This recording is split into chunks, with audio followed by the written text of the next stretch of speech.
One TV Patrol.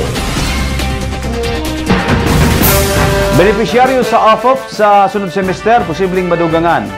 Good news alang sa mga kabatanunang estudyante sa Misamis Occidental. Ang balita nga gipadayag ni Governor Henry Waminal atol sa ulahing payout sa OFOP o One Family, One Professional niadtong Sabado, partikular sa Oroquieta City. Nagkanayon ang gobernador nga gitubag ang mga pag-ampo sa mga ginikanan Misamis nun nga adunay mga estudyante nga madugangan unta ang slots. Sa iyang pagpangalap og pundo alang sa maong educational program sa kauluhan, nakadala ang gobernador og 16 milyones pesos diin ang maong pundo basalig ni 19th Congress House Speaker Martin Romualdez o ganoon na pa'y patabang nga 15 milyones pesos alang sa mga mag-uuma sa probinsya. Gusto sa gobernador nga maakomodar ang tanang kabus ng mga estudyante sa probinsya alang sa maong programa apan gumikan sa kalimitado sa panudlanan sa Kapitolyo. Hinungdan nga naningkamot ang gobernador nga makapangalap og pundo sa gawas. Mausab kini ang gipangandoy sa mga mayores sa rason nga daghang pamilya sa ilang lugar ang gustong makaangkon og slot sa One Family, One Professional. Sa pagkakaroon, 3,200 pa ang nahatag nga slot sa tibuok probinsya. O kung aduna naman gani mo graduar ni ining tuiga, dili gyapon makabastar sa mga estudyante nga gustong makapahimulus sa programa dugang pa sa gobernador.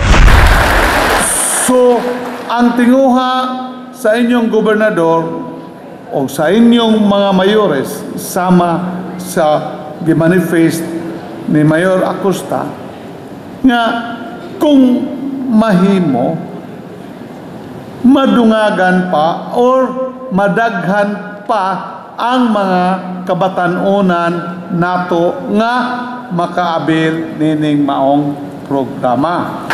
Sa maong insight nga iyang gihatag kanako kay nakakonekta sad na sa akong tuyo dito sa Manila.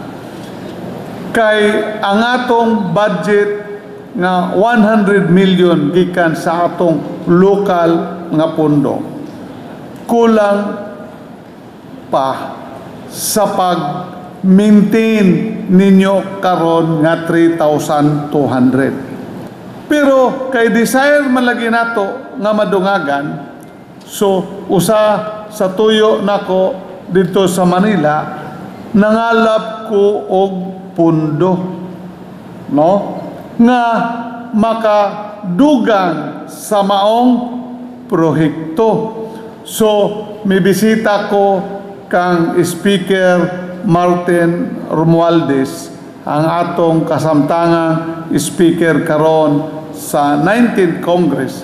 Kay ako man siyang higala when I was a congressman, siya mo'y among majority leader. O kining One Family, One Professional mo'y akong gi-highlights kay sa akong nahuna kulang tag pundo, gusto ko mo hirit og pundo niya. O sa maong paghirit nako nakakuha ko og 60 million pesos.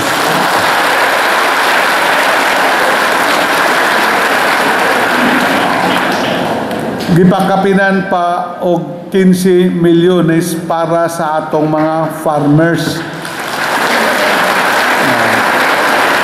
One TV Patrol.